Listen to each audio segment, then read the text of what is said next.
Hi guys, welcome back to the channel.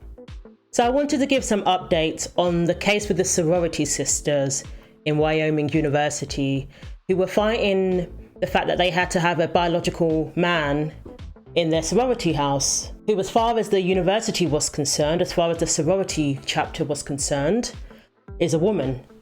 And there was a court case in October. These young women, they took it all the way to court, and the court decided to rule against them, saying that it was not the court's job to define a woman. It wasn't the court's job to give a definitive definition of a woman and therefore exclude people who want to identify as a woman, exclude people who were not females. That's what the court decided. So these young ladies have had various setbacks. So another setback that occurred in this case is that two OGs of the sorority, of the Kappa Kappa Gamma, who have been there for apparently, decades, were thrown out of the sorority for showing their support to these young ladies. Simply for showing their support, helping with fundraising for their legal fees, they were thrown out. So take a look. Two women who have been members of the University of Wyoming Kappa Kappa Gamma sorority for over 50 years are now being removed from the organization. They say it's over their support for a lawsuit aiming to remove a transgender member from the group. One of the women responded to the action saying, quote, "My heart was saddened when the current 6th council member voted me out. However, I will not be quiet about the truth." The other says, "My dismissal simply spurs me on to educate others about the dangers of diversity, equity, and inclusion, which in reality does not support diversity, equity, and inclusion." Allie Kogan is a Kappa Kappa Gamma alumni and was a plaintiff on the lawsuit. She joins me now with her lawyer, May Mailman, from the Independent Women's Law Center. Good morning to you both. Allie, so a lot is going on here, but before we get to the two women who were just removed from the sorority for supporting your lawsuit, first tell us about this lawsuit itself and why you filed it. It was something that was really hard for us to decide to do because of just the controversy of it. There was a lot of fear of retaliation, and me being a recent graduate, my job search, there's just so many things that were on the line, losing friendships. So it was something that was really difficult for us to do. But we knew that we had to do it because this is going to affect future generations of Kappas, and not just Kappas, all women. Sports, women's bathrooms, pretty much any women's space you can think of could be affected by this. So we knew we had to stand up for it. And this was because there was a transgender female, biological male student who joined your sorority and you were uncomfortable with that. Ultimately, a judge dismissed the case. Why did that happen and how did that make you feel? Ultimately, the judge just did not want to decide what a woman was. And it was really disappointing for us because we were kind of expecting it from him, but it gives us a chance to refile again and try again because we're not done fighting this. But it was very disappointing to hear, just because this is something that is so important to us and to so many different women, that it's something that needs to be heard and needs to be fought for. Oh, wow. So you're going to refile again. So your fight over this continues. And then there's these two women. Their names are Patsy Levan and Cheryl Tuck Smith. They've been affiliated with Kappa Kappa Gamma for over 50 years, and they were just expelled for fundraising in support of your lawsuit. Tell us about that. It was really disappointing to hear that they're being dismissed because this is retaliation against women, and it's supposed to be an organization meant for women. So to hear that they didn't want to see these brave women sticking up for us and supporting us, then, where are we supposed to go? Where are women supposed to go if a women's organization isn't going to stick up for itself? Okay, well, May, you not only represent Allie, you're also advising these alumni who were kicked out. So it seems like women who are concerned about transgender females joining sororities keep on getting ruled against. What is your reaction to all of this, and what future recourse might these women have? Yeah, so we've got a couple of actions pending. So in Allie's case, we are before the 10th Circuit, and there the issue is going to be Kappa's bylaws protect women. It says that only women can be members. So the big question for the 10th Circuit Court of Appeals is, what is a woman? Do you know what a woman is? This is something that we don't expect to be a very difficult legal brief to write, but we do hope that the 10th Circuit understands reality, has seen women around them, can spot one, understands what one is. But I think the bigger fight now is actually, can you say it out loud? Can you actually advocate for women in a women's organization? So we plan to have Patsy and Cheryl continue to fight for their membership, continue to fight for women, and also continue to fight for freedom of speech, that in America, you can advocate for the truth, and not everyone has to like the truth, but it is the truth, and you have a right to say it. It's an interesting debate, and one that isn't going anywhere. Kappa Kappa Gamma, by the way, responded to our request for comment saying, we do not share information publicly about policy violations that may result in disciplinary actions. And this is what is happening. This is a common theme. The young women who speak out against this sort of thing get punished. People who support these women get punished, thrown out of their own sorority that they have been affiliated with for a very long time, simply for saying that this is wrong, that these young women should not be forced, against their consent, to share a house with a biological male. They have no problem disrespecting women, punishing women under the guise of inclusion. They have no problem, ironically, excluding women under the guise of inclusion. But thankfully, these women are not giving up. The two OGs who the sorority turned their backs on and cut off all ties with are fighting back with the same lawyer who's defending these 6 young women.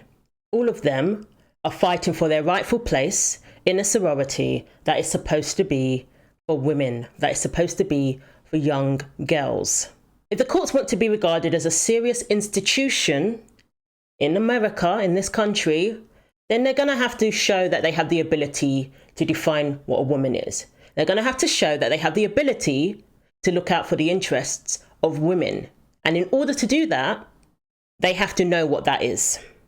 If they claim to be setting rulings and precedents that pertain to women, they're going to have to show that they understand what a woman is. They're going to have to show that they're able to define a woman. And of course, they have accused this biological male, whose name is Artemis, of being inappropriate, making them feel very uncomfortable.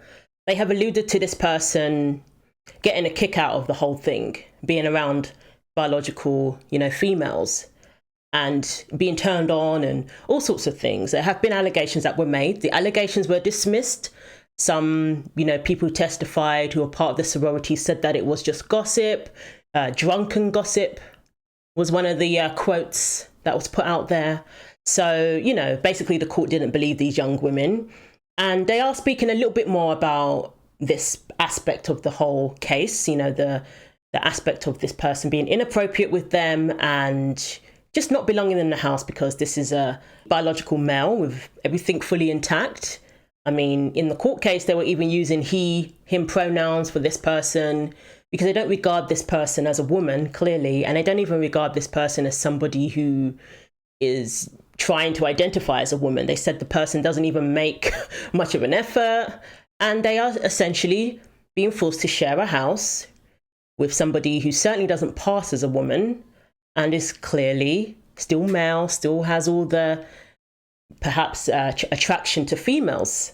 So the young women are still speaking out about this court case. They're still telling their story. So take a look. It's being called one of the most important cases in our justice system right now, and it will be the very first to ask whether groups can define women to include men, even in the detriment of issues like safety.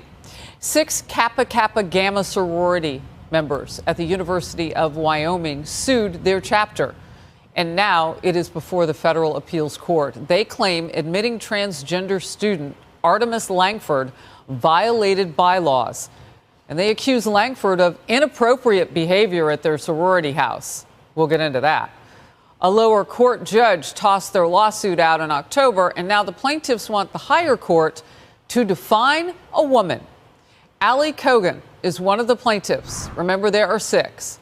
May Mailman is her attorney. So the sorority went through a different voting procedure to allow this member in. And they basically, before we voted, said if you don't allow this member in, then you don't align with Kappa's values and you should drop. And so we were kind of bullied into voting, and our voting was different than we've ever done in the past. So it wasn't anonymous like it should have been. So it was just another form of kind of bullying us and pushing us into allowing this member in. So we see a common theme there. We see women being put under pressure, being put in situations that, where they're forced into doing something or going along with something that they're not comfortable with. Where they're told that if you don't go along with this, you're not a good person, you're not compassionate, you're not kind.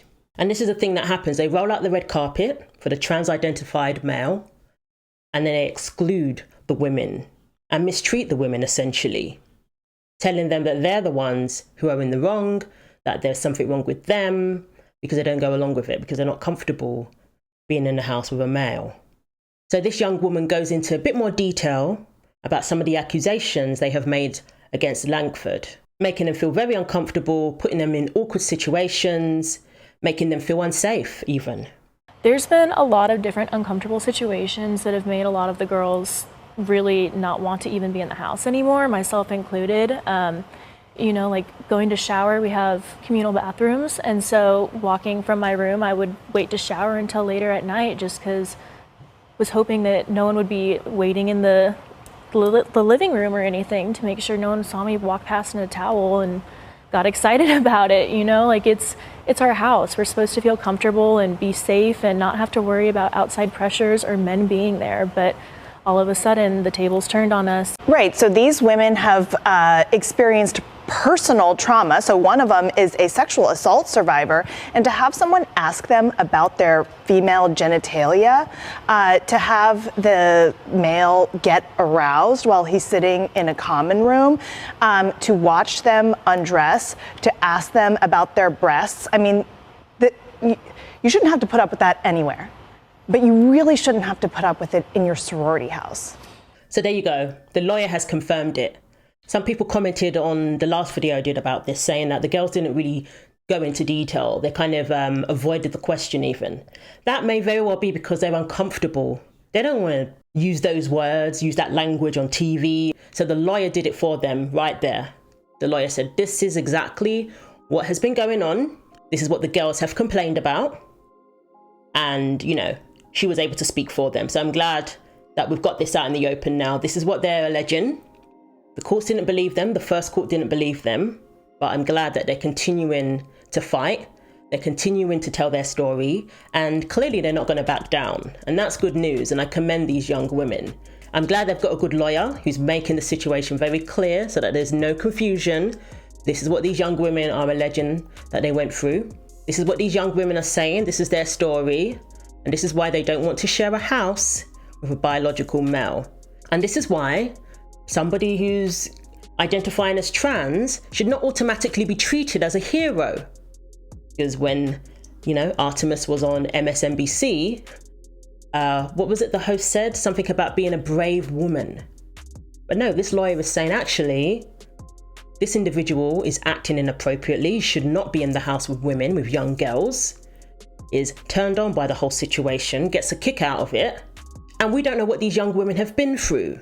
This situation is very triggering. This situation makes them feel unsafe, and that should not be ignored. That should not be dismissed. Why are the desires of a biological man being put before women when we're talking about a sorority that was set up for women? It's not open to interpretation. It's very clear what a woman is. And the courts, in protecting women, need to define what a woman is and stop this foolishness.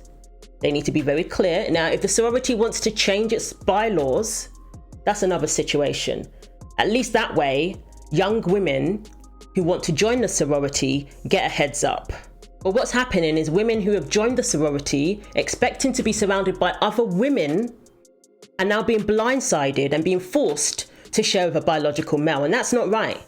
So this sorority needs to be held accountable. What they're doing is not virtuous. What they're doing is not brave and progressive. It's simply discriminating against women. It's simply putting young girls in an unsafe environment. It's simply putting young girls in a situation that makes them uncomfortable, where they can't be, feel that sisterhood, feel that safe space that's exclusive to women. They don't have that anymore. That's been stripped away from them. The lower court threw it out. Why? So Kappa's bylaws could not be clearer. They say a new member shall be a woman. And the lower court said, well, I see that, I read that, but I don't really know what woman means, so Kappa can define it however they want. And that is extremely dangerous, because it's one thing for groups like the NCAA or women's colleges to change their membership, to say now we're women and imposters. It is another thing to just forget what women actually mean and just to redefine woman. And that's what Kappa did. So there you go. Absolutely appalling way to apply the law, if you ask me. It makes our court system look like even more of a joke. To say, oh, well, we don't know what a woman is, so it's not our position to say. So I really hope that the higher court will be forced to do the right thing and put an end to this and protect women, protect young girls.